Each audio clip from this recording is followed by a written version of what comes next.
walking in this huge line of people. And you walk down, there's like corpsmen on either side. Like, you step into the box and you say, 27, no allergies, or however old you are and if you have allergies or not.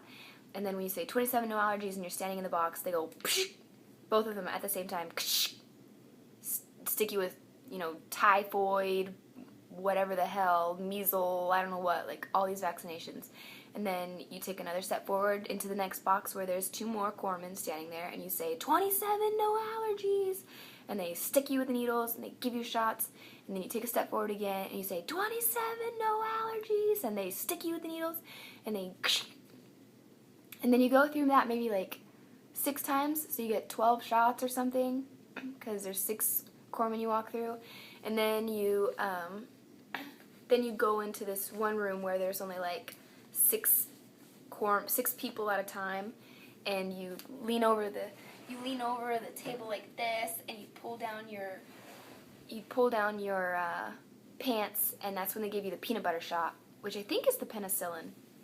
I think it's called the peanut butter shot. I don't know why, but it hurts. All the other ones feel like shots, but this one actually kind of stays with you, and if you're a complete wuss, then you'll have a hard time with that one. But it was painful. Not super, like it hurt, but I mean, if I hit myself, that could hurt too. You know what I mean? But the key to that one is drink a shit ton of water. Drink a shit ton of water. That day, the whole day, you should be drinking a shit ton of water anyway at boot camp, but you need to drink a shit ton of water that day, and massage it. Any chance you get, massage it, because if you let that shot just kind of stay in your ass, there were people that couldn't walk the next day and like were falling out of the top racks because their leg couldn't hold themselves because it's painful. Like, it'll hurt. But I sat there and I rubbed and rubbed and rubbed for like 15 minutes, and then I'd forget and start talking and drink some water, and then I'd start rubbing again. And that day we got back to the compartment, I would rub and massage some more, and mine wasn't bad. It was a little sore the next day, but I didn't have any trouble walking like some people. But that was that day.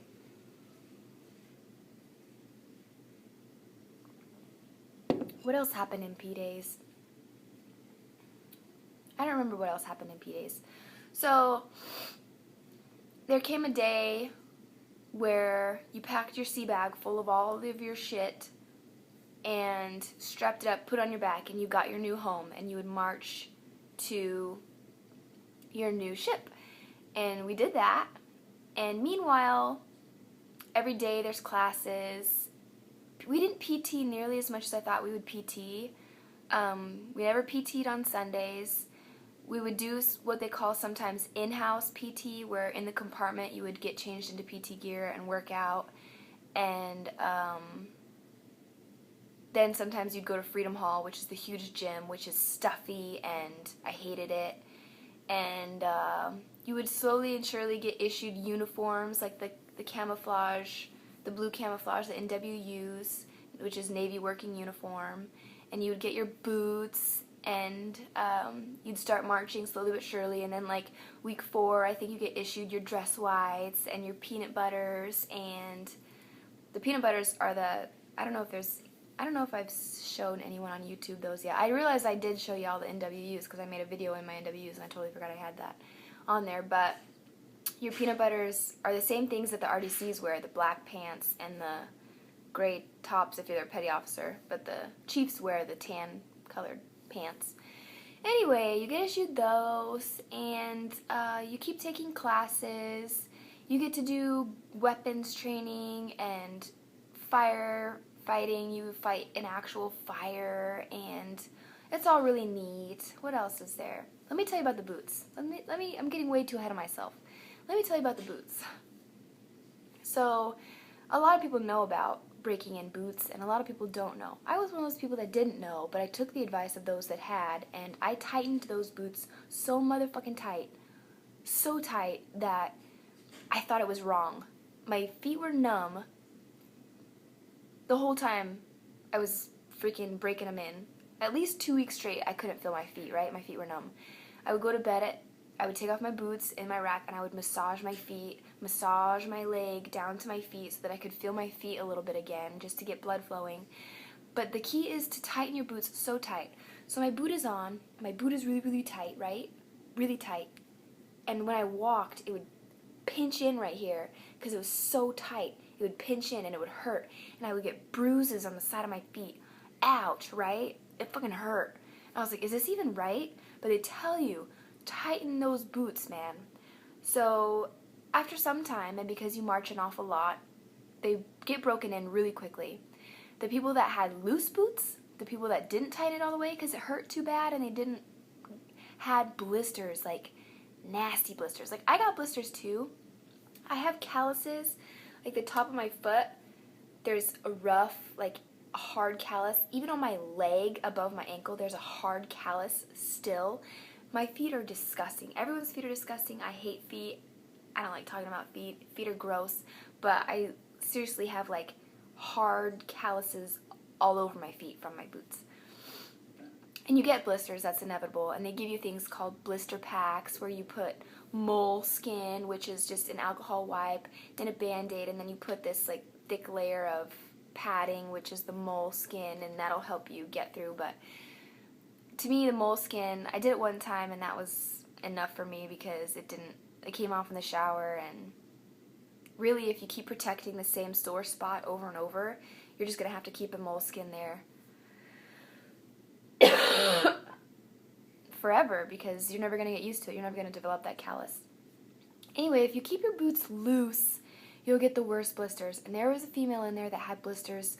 They got blisters so bad they needed to go to medical. They needed to get them drained. Like the blisters were pussing and oozing. It was disgusting. And they didn't have their boots tight. So that's the key, is to have your boots tight and ignore the pain. Like I would take off my boots and I would have bruises all around my ankles and I would have some blistering, but after a week, it all got better. Like they were still, and actually now putting them on, they're pretty comfortable. Like it's nice to have my boots on. And that's how you break in your boots. So no matter how bad it hurts, tighten those bitches, I'm telling you. What else? What else is there? Oh, uniform inspections. So you'll be training a lot for uniform inspections, PI inspections, how to make your bed inspections, making sure your compartment is clean inspections, and any dead time that you have, you will be practicing the inspections, and you will have to get changed, especially once you get all of your uniforms and it's like week 5 of training. You'll have your dress whites, you'll have your dress blues, you'll have your NSUs, you'll have your NWUs, you have all these uniforms, and you will get changed and unchanged, changed and unchanged, changed and unchanged all fucking day just to practice getting changed and unchanged with the quickness and with accuracy. Your undershirt has to be nice and tight, and you can't have bacon neck, they call it, where like the collar is rippled because you just look a hot mess. And your ribbons have to be straight, and shit needs to be, you'll get your stuff back pressed. You won't have to press it, but you'll have to learn how to tie your, in the dress whites, the neckerchief, the black thing that you see sailors have tied. You'll have to learn how to tie square knot and have to have it, during the inspection, you'll have to learn how to tie that. So that's like week 5. The first couple of weeks, you'll have inspections on how to make your bed, and this is already 18 minutes long. I'm going to have to split this in half. Oops.